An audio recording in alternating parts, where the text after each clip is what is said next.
नमस्कार, जी मध्य प्रदेश छत्तीसगढ़ देख रहे हैं आप और आपके साथ मैं हूं कीर्ति दीक्षित। मध्य प्रदेश में चुनाव से पहले नेता खूब लोक लुभावन वादे कर रहे हैं। हर कोई अपनी अपनी रणनीति के तहत चुनाव से पहले जनता को अपने पाले में करने की कोशिश कर रहा है, लेकिन मध्य प्रदेश में इन सबके बीच आए दिन घोटालों की तस्वीरें उजागर हो रही हैं। घोटालेबाज नए नए कीर्तिमान रच रहे हैं, गरीबों के साथ अन्याय हो रहा है और दूसरी ओर सरकार चुनाव में व्यस्त है।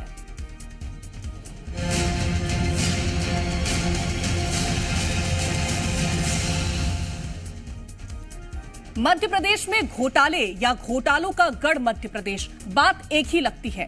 मध्य प्रदेश में कई ऐसे घोटाले हुए जिसने सरकार को सवालों के कटघरे में खड़ा कर दिया, लेकिन फिलहाल इन घोटालों की सच्चाई जनता के सामने नहीं आई और अब एक और घोटाला सामने आया है, जब अधिकारियों ने किसानों के नामों पर ही करोड़ों रुपए की बंदर बाट कर डाली। ये रिपोर्ट आप देखिए।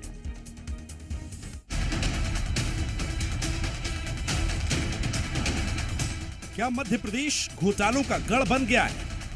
ये सवाल इसलिए है क्योंकि हर दिन कोई ना कोई घोटाले की खबर एमपी से सामने आ रही है। एक बार फिर एमपी में किसानों के हित में काम करने की बात कहने वाली शिवराज सरकार में किसानों के साथ ही छलावा किया गया। मामला भी ऐसा कि आप सुनकर हैरान हो जाएंगे। और तो और घोटालों का मास्टरमाइंड सहकारिता विभाग में समिति का प्रबंधक ही निकला है। आमतौर पर किसान अगर जरूरत पड़ने पर सरकार से ऋण मांगता है तो उस पर इतने दस्तावेजों का बोझ डाल दिया जाता है कि वो या तो ऋण नहीं ले पाता या फिर उसका ब्याज ही भरते भरते बूढ़ा हो जाता है। लेकिन सीहोर में अधिकारी ने बड़े ही आसानी से सैकड़ों किसानों के नाम ऋण दिया और उसे फर्जी तरीके से माफ कर करोड़ों रुपए की बंदरबाट भी कर दी। ऐसा नहीं है कि ये मामला सामने नहीं आया, कई बार शिकायत के बावजूद इसकी जाँच अब तक पूरी नहीं हो पाई। केले से गुलाब और कई की जमीन बिक चुकी और उनके नाम पे खाता गेहूं तुल रहा और फर्जीवाड़ा एक 27 एकड़ की जमीन पे 7 लोगों ने लोन ले रखा और 7 लोगों का वो आ रहा और एक के नाम जमीन नहीं है और उसके 10 लाख रुपया का लोन ले रखा और वो लोन से मतलब और उन्हीं के 6 लोग वो मीना समाज के उनने सोसाइटी में भर रखे, उसके मामा भानेज भतीजा और उसके अलावा एक भी सोसाइटी में कर्मचारी दूसरा अन्य कोई नहीं है, बाहर का एक भी कर्मचारी नहीं है और पहले एक कर्मचारी को 2019 में मारपीट भी कर चुके वो। एक तरफ ये मामला सामने आया है तो दूसरी तरफ घोटालों की लंबी लिस्ट है जो कि शिवराज सरकार पर कई तरह के सवाल खड़े कर रही है। शिवराज के राज में मध्य प्रदेश में लगातार घोटाले हो रहे हैं। Back to back Madhya Pradesh में घोटालों की फहरिस्त लंबी होती जा रही है। व्यापम, शिक्षक, डीमैट, पटवारी भर्ती जैसे कई घोटाले हो रहे हैं। अब सीएम शिवराज सिंह चौहान के गृह जिले सीहोर से किसानों के साथ लोन लेने की फर्जीवाड़ा मामला सामने आया है। इससे पहले विपक्षी दल कांग्रेस भी सरकार से कई तरह के सवाल कर चुका है, लेकिन फिलहाल बीजेपी इन सभी सवालों से बचती नजर आ रही है। जिस सीहोर की आप बात कर रहे हैं, वहाँ किसानों के नाम की जमीन ही एक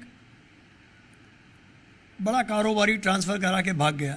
वो किसान आज तक रो रहे हैं और ये जानकारी सरकार की नॉलेज में है। और 1-2 बीघा नहीं, करीब 250 एकड़ ज़मीन, तो इसे आप क्या कहेंगे? और वहीं के माननीय मुख्यमंत्री जी रिप्रेजेंटेटिव हैं। देखिए, घोटालों की प्रवृत्ति कांग्रेस पार्टी की रही है। भारतीय जनता पार्टी की सरकार में अगर किसी भी व्यक्ति ने 1 रुपए की भी आर्थिक अनियमितता को किया है, सरकार ने उस पर निष्पक्षता से जांच करने के बाद कार्रवाई करने का काम किया है। घोटालों की जहां तक इस प्रकार से फर्जी कर्जा निकालने की बात है, अभी आप सबके संज्ञान में होगा, कांग्रेस नेता जीतू पटवारी के अपने भाई ने फर्जी नाम लगा करके कर्जा लिया था और उनको भी जेल की सलाखों के पीछे पहुंचाने का काम भारतीय जनता पार्टी की सरकार ने किया है। एमपी की शिवराज सरकार प्रदेश को शांति का टापू बताते नहीं थकती, लेकिन इसी शांति के टापू पर हर दिन नए नए फर्जीवाड़े सामने आ रहे हैं। ऐसे में सवाल यह है कि क्या एमपी शांति का टापू ना बनकर घोटालों का गढ़ बनता जा रहा है? ब्यूरो रिपोर्ट, जी मीडिया।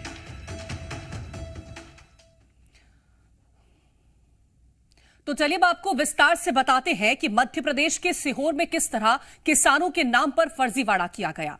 हैरानी की बात है कि इस पूरे मामले में सहकारिता विभाग में समिति प्रबंधक शामिल है, जिसने दस्तावेजों में हेराफेरी कर करोड़ों रुपए का घोटाला किया।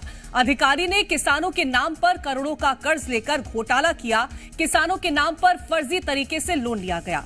दस्तावेजों में फर्जी तरीके से किसानों की जमीन भी बढ़ा दी गई और कर्ज के बाद फर्जी तरीके से लोन माफ कर लिया गया। वहीं मामले में कई बार शिकायत करने के बाद भी कोई सुनवाई नहीं की गई। तो ये पूरा मामला रहा है जिसमें किसानों के नाम पर फर्जी लोन लिया गया।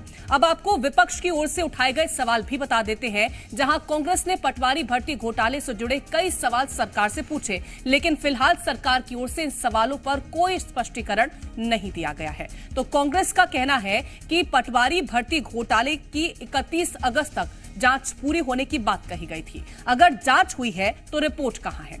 कांग्रेस का दूसरा सवाल है कि 4 अप्रैल 2023 को मामला सामने आया और 25 अप्रैल तक क्यों परीक्षाएं होती रहीं? कांग्रेस की ओर से यह भी पूछा गया कि 4 मार्च से 15 अप्रैल तक के बीच में लोगों ने हेराफेरी की, जिसकी जांच हुई तो रिपोर्ट कहां गई? वहीं 2004 से अब तक प्रदेश में कितने घोटाले हुए, ये सवाल भी कांग्रेस की ओर से पूछा गया। कांग्रेस ने शिवराज सरकार से यह भी पूछा कि पेपर सॉल्वर गैंग ने प्रदेश में कितनी हेराफेरी की है। तो ये तमाम जो सवाल हैं वो कांग्रेस की तरफ से सरकार से पूछे गए हैं। अब मध्य प्रदेश में घोटालों का आंकड़ा बढ़ता जा रहा है, लेकिन सरकार फिलहाल चुनावी रैलियों में व्यस्त नजर आ रही है। हैरानी की बात तो यह है कि ज्यादातर घोटाले में या तो सरकार के नुमाइंदे शामिल होने की खबर सामने आती है या फिर सरकारी अधिकारियों की ओर से किए गए कारनामे। ऐसे में कई तरह के सवाल खड़े हो रहे हैं। सबसे पहला सवाल ये कि क्या मध्य प्रदेश बनता जा रहा है घोटालों का गढ़? दूसरा सवाल, एमपी में घोटालेबाजों को मिल रहा किसका संरक्षण? तीसरा सवाल, मध्य प्रदेश में होने वाले घोटालों की जांच क्यों नहीं? चौथा सवाल, क्या महज दिखावे के लिए होती है घोटालों की जांच? और पांचवा और अहम सवाल, चुनाव में व्यस्त सरकार कब होगा घोटालेबाजों पर बात? तो कई तरह के सवाल इस बीच खड़े हो रहे हैं और ज्यादा जानकारी के साथ संवाददाता अजय दुबे भोपाल से जुड़ गए। अजय, इतनी हिम्मत बढ़ जाती है कि किसानों के नाम पर आप फर्जीवाड़ा करते हैं, लोन लेते हैं और उसके बाद उस लोन को माफ करवा देते हैं। कैसे इतनी हिम्मत बढ़ गई है? क्या सरकार को कोई जानकारी नहीं इस बात की? देखिए, मध्य प्रदेश में घोटालों का अगर प्रदेश कहें तो कोई कुरेद नहीं होगी, क्योंकि मध्य प्रदेश में लगातार घोटाले हो रहे हैं। चाहे वो व्यापम घोटाला हो, चाहे वो डीएमएफ घोटाला हो, चाहे शिक्षक घोटाला हो, चाहे पटवारी घोटाला हो, तमाम घोटालों की लंबी फहरिस्त है। लेकिन सीहोर से जो तस्वीरें आई हैं, जो घोटाले की, किसानों के साथ ऋण के नाम पर जो ठगी की गई, घोटाला किया गया, वो बेहद चौंकाने वाला है। क्योंकि मध्य प्रदेश के मुख्यमंत्री शिवराज सिंह चौहान का वो गृह जिला है और अंदाजा लगाइए कि वहां अगर किसानों के साथ ठगी हो जाती है, वो भी बैंक कर्मचारी ही अगर ठगी करे, तो समूचे मध्य प्रदेश में क्या स्थिति होगी। मध्य प्रदेश में कानून व्यवस्था हो, चाहे प्रशासनिक अधिकारी हो, चाहे युवा हो, चाहे किसान हो, चाहे बेरोजगार हो, हर कोई परेशान है। बेरोजगार भी परेशान है। अगर सरकारी नौकरी के लिए फॉर्म भरेंगे और उसके बाद उनके साथ घोटाला हो जाएगा, ज्वाइनिंग लेटर मिलेगा और आप ज्वाइन कर जाएंगे, ये संभव नहीं है मध्य प्रदेश में। क्योंकि आपको ज्वाइनिंग लेटर तो मिल जाएगा, लेकिन जैसे ही आप ज्वाइन करने पहुंचेंगे तो आपको पता चलेगा कि आप तो भर्ती ही नहीं की गई है और आप कहीं फर्जीवाड़े के शिकार तो नहीं हो गए। तो पढ़ने वाला व्यक्ति भी परेशान है और किसान भी परेशान है। मध्य प्रदेश के मुख्यमंत्री शिवराज सिंह चौहान ये दावा करते हैं कि किसान मध्य प्रदेश में समृद्ध भी है और उनके सुरक्षा की भी जिम्मेदारी और जीरो टॉलरेंस की नीति पर मध्य प्रदेश में काम हो रहा है। लेकिन ऐसी तस्वीरें मध्य प्रदेश में दिखती नहीं है। अगर सीएम शिवराज के गृह जिले में किसानों के साथ घोटाला हजारों करोड़ का हो गया, अब बार बार सवाल करने के बाद कलेक्टर ने उस अधिकारी को निलंबित कर दिया। लेकिन बड़ा सवाल यह भी है कि अभी तक इतना बड़ा घोटाला हो गया, प्रशासन के नाक के नीचे कानो कान किसी को खबर नहीं हुई। अब कितने किसानों के साथ नाम पर ठगी की गई है, कितने किसानों के नाम पर ऋण लिया गया है, ये तो जांच के बाद ही पता चलेगा। लेकिन मध्य प्रदेश में लगातार घोटाले हो रहे हैं, घोटालों पर घोटाले हो रहे हैं। युवा भी परेशान है, क्योंकि अगर सरकारी नौकरी करना चाहता है तो घोटाले हो जाएंगे। अब नर्सिंग घोटाले की मध्य प्रदेश में बात कर लें, नर्सिंग की जो छात्र हैं वो 3 सालों से एक ही क्लास में पढ़ रहे हैं। सीबीआई जांच कर रही है। सरकारें रातों रात 100 से 150 इतने कॉलेजों को मान्यता दे दिए। ये कहिए कि जिन जो कॉलेज मापदंड पूरा नहीं करते उनको भी मान्यता मध्य प्रदेश में नर्सिंग कॉलेज खोलने की दे दी गई। तो मध्य प्रदेश में इस तरह के घोटाले आए दिन सामने आ रहे हैं। अगर सरकार सख्ती से कार्रवाई करती तो इस तरह की तस्वीरें सामने नहीं आती। हर विभाग में घोटाले कहीं ना कहीं उजागर होते रहते हैं, लेकिन सरकार जो दावा करती है कि जीरो टॉलरेंस की नीति पर मध्य प्रदेश में काम हो रहा है वो दिख नहीं रहा समूचे मध्य प्रदेश में। अजय, लेकिन जिस तरह से किसानों के साथ इतना बड़ा घोटाला किया जाता है, उनकी जो जमीन है उसकी संख्या, उसकी कीमत और बता दी जाती है, उसके बाद ऋण लिया जाता है, फिर ऋण को माफ करा लिया जाता है। ये किसी एक दो व्यक्ति के बस के काम तो है नहीं, पूरा एक गुट होगा, पूरा एक रैकेट होगा जो काम कर रहा होगा, ऊपर के लोग होंगे जो इसमें मिले होंगे। तो क्या ये एक पूरी सोची समझी साजिश को इसको कहा जाए कि किस तरह से पूरा प्लानिंग किया गया होगा, किस तरह से ये काम किया गया होगा? बिल्कुल, किसानों के साथ ऋण लेकर घोटाला करना कोई मामूली बात नहीं है, आम आदमी के बस की नहीं है। अगर प्रशासनिक अधिकारियों का संरक्षण न हो, बड़े बड़े दिग्गज नेताओं का संरक्षण न हो, क्योंकि कांग्रेस ने भी आरोप लगाया है, इसे लेकर मध्य प्रदेश में सियासत भी शुरू हो गई।